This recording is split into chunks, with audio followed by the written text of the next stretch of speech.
Welcome to your 2021 Kia Niro EV. I call it the everyday EV because the top trim SX Plus has everything you need to make it either your only car or a heavily used secondary car.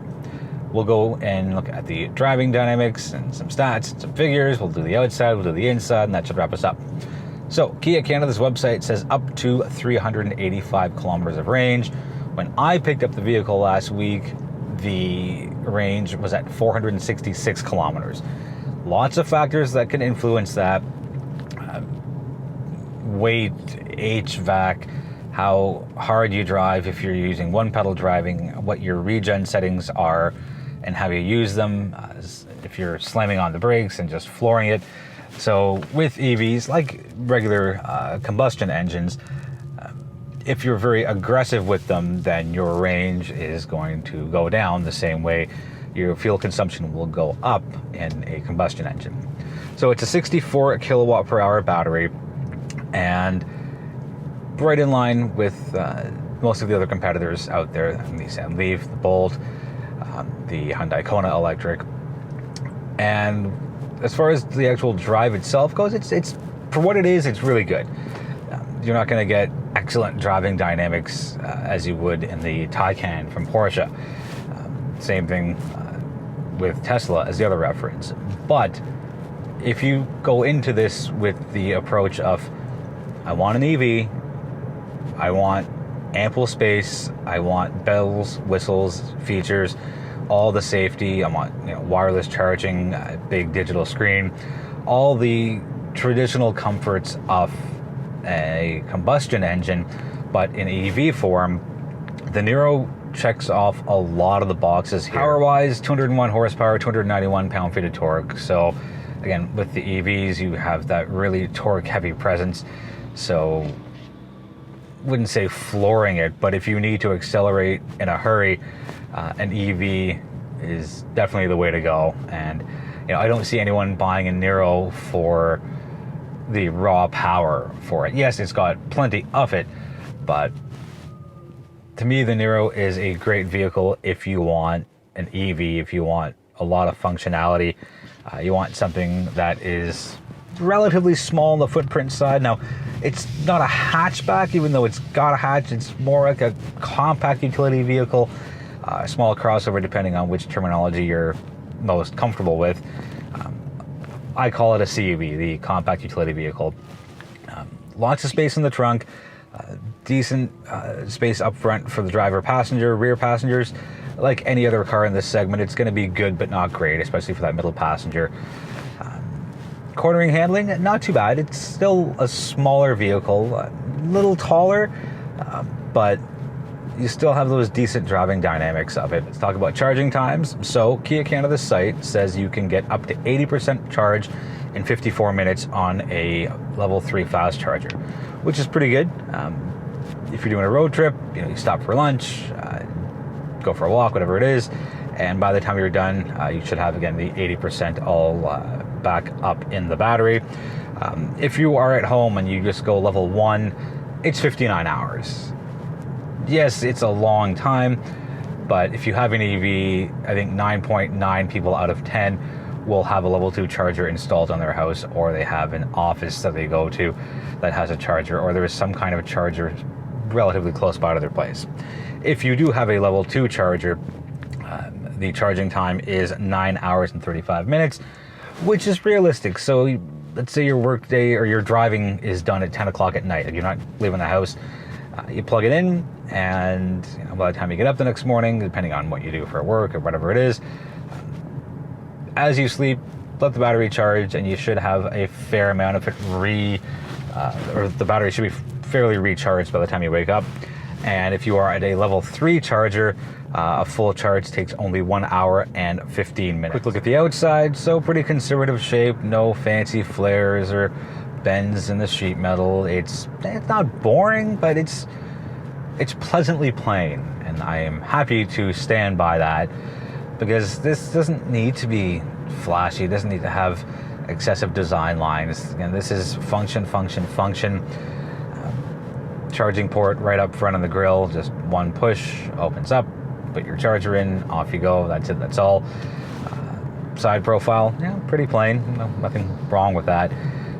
Tailgate, nice and easy to open. Cool thing here is the backup camera is in the middle on a little nub, just at the bottom of the glass portion.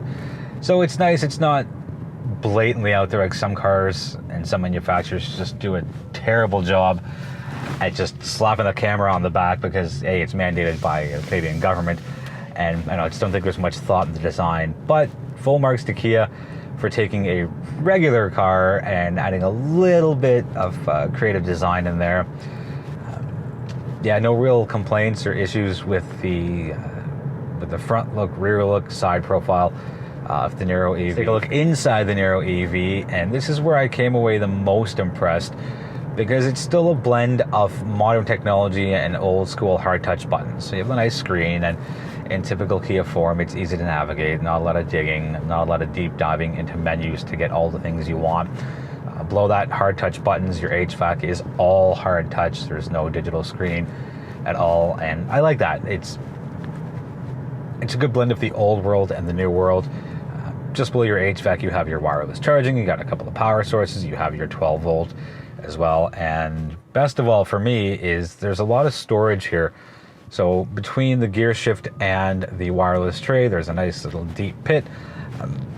I don't think you could put a purse in there, but whether it's a wallet or your phone, if it's not on the charger, or just some smaller items, there is usable and well created space here in the Niro EV. You have the dial for the gear shifter, and pretty simple. It's reverse neutral drive, and you push down on the button for park.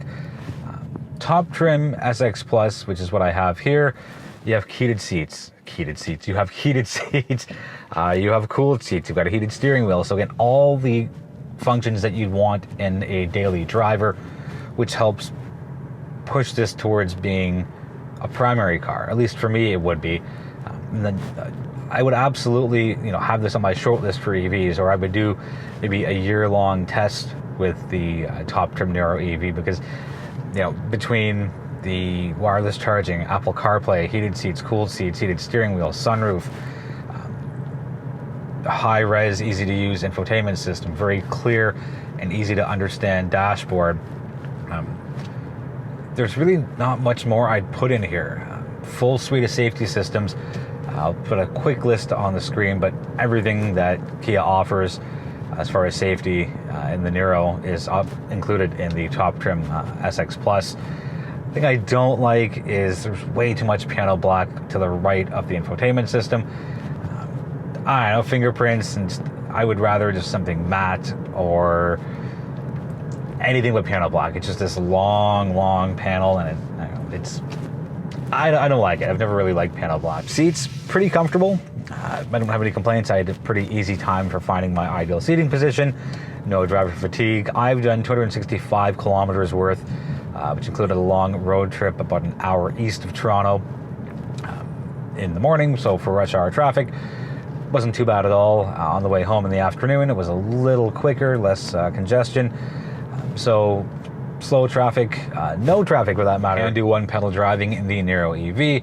There's 4 levels, 0, 1, 2, and 3. Level 0 is you take your foot off the accelerator and you coast and you coast and you coast and you go and you go and you go, and basically there's no regen power there.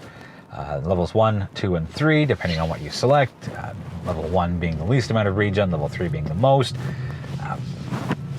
Take your foot off the accelerator and it slows right down. A little bit with 1, a little more with 2, and level 3. That's how you achieve your one pedal driving. And basically the left paddle shifter acts as a brake pedal for you. So basically I'm going to go from level 0, which is what I'm at now, to level 3. And my foot's off the brake, and it's a fairly quick slowdown. And I'm going to hang on to that paddle shifter, and it'll bring me right down to a stop. That's going to wrap it up for the 2021 Kia Niro EV. If you've got any questions on the vehicle, let me know in the comments, and I'll do my best to get you answers as soon as possible. Thank you so much for watching. I really do appreciate the support. Feel free to subscribe if you haven't already, and feel free to tell somebody about the channel who you think might be interested in what it is that I do. Until I see you again, be well, be healthy, be safe.